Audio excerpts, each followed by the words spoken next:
तो national income क्या होती है समझ लेते हैं। National income refers to net money value of all the final goods and services produced by the normal residents of a country during an accounting year.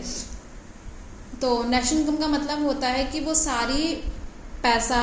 जो कि लगा है किसी भी गुड्स को या फिर किसी भी सर्विस को प्रोड्यूस करने में, किसी भी नॉर्मल रेजिडेंट्स, किसी कंट्री का जो एक रेजिडेंट यानी कि जो उस कंट्री में रह रहा है, उसकी जितना भी खर्चा हुआ है किसी भी तरह की गुड्स या फिर सर्विसेज को प्रोड्यूस करने में, उसके टोटल को हम क्या कहते हैं, नेशनल इनकम कहते हैं। तो डोमेस्टिक इनकम किसे कहते हैं? डोमेस्टिक इनकम का मतलब होता है,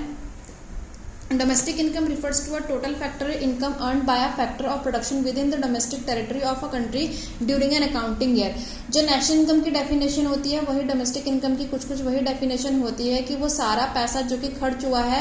एसेट्स नहीं, सारा जो भी पैसा खर्च हुआ है गुड्स एंड सर्विसेज को प्रोड्यूस करने में, लेकिन वो खर्चा सिर्फ और सिर्फ कहाँ तक होना चाहिए, हमारे डोमेस्टिक टेरिटरी के अंदर होना चाहिए, यानी कि हमारी कंट्री के अंदर होना चाहिए। तो वो सारा जो जितना भी पैसा होता है, जितनी भी इनकम होती है, उसको हम क्या कहते हैं, डोमेस्टिक इनकम कहते हैं। और नेशनल इनकम में जो होती है ऑल ओवर द वर्ल्ड की कैलकुलेट होती है।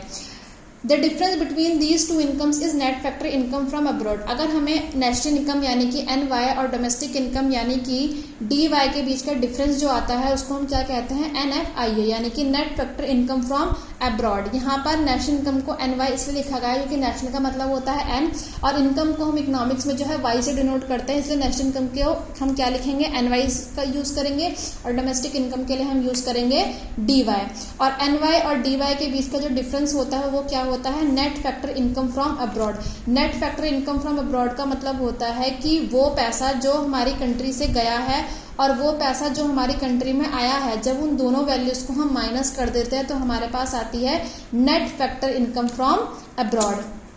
तो फॉर्मूला बन जाए कि अगर हमें नेशनल इनकम निकालनी होगी तो हमें डोमेस्टिक इनकम में NFIA को प्लस करना पड़ेगा, और अगर हमें डोमेस्टिक इनकम निकालनी होगी तो हमें नेशनल इनकम में से NFIA को माइनस